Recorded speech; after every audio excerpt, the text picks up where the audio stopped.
Let's go to birthday shopping. మా విశ్రుద్ని pickup చేసేసుకొని ఇంకా జూడియోకి అయితే వెళ్ళిపోయాము. నాకెందుకో ఈ ఇయర్ వెస్టర్న్ అవుట్ఫిట్ వేసుకోవాలనిపించింది, సో అందుకే జూడియోకి అయితే వెళ్ళాము. నేను అబ్బి, విశ్రుద్ అండ్ మా అక్కనైతే షాపింగ్కి వచ్చేసాము.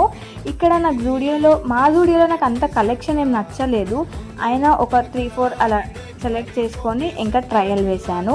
మా డాడీ నాకు ప్రేమతో ఇచ్చిన మనీతో అయితే షాపింగ్ చేస్తున్నాను. సో ప్రేమతో ఇచ్చాడు కాబట్టి ఇంకా ఫుల్ షాపింగ్ చేసేయడమే. నేను సెలెక్ట్ చేసుకున్న అవుట్ఫిట్స్ అయితే ట్రై చేస్తున్నాను ఇక్కడ. అండ్ మీకు ఏది నచ్చిందో కామెంట్ చేయండి, నేను ఏది తీసుకున్నాను అనేది కూడా గెస్ట్ చేసేయండి. వచ్చింది ఒక పనికైతే మేము చేస్తుంది ఒక పని. నియర్లీ 2 hours స్పెండ్ చేసాము జూడియోలో. ఇంకా అలా చిన్న చిన్న యాక్సెసరీస్ అవి చూసి ఆ తర్వాత ఇంకా కొన్ని లిప్స్టిక్స్ అయితే తీసేసుకొని ఇంకా బిల్లింగ్ సెక్షన్కి అయితే వెళ్ళిపోయాము. నా బర్త్డే వ్లాగ్ కోసం ఎంతమంది వెయిట్ చేస్తున్నారో కామెంట్ చేసేయండి. అండ్ నాకు విష్ చేయడం మాత్రం మర్చిపోకండి. రేపు నా బర్త్డే వ్లాగ్తో మీ ముందుకు వస్తాను. Thank you for watching. Bye.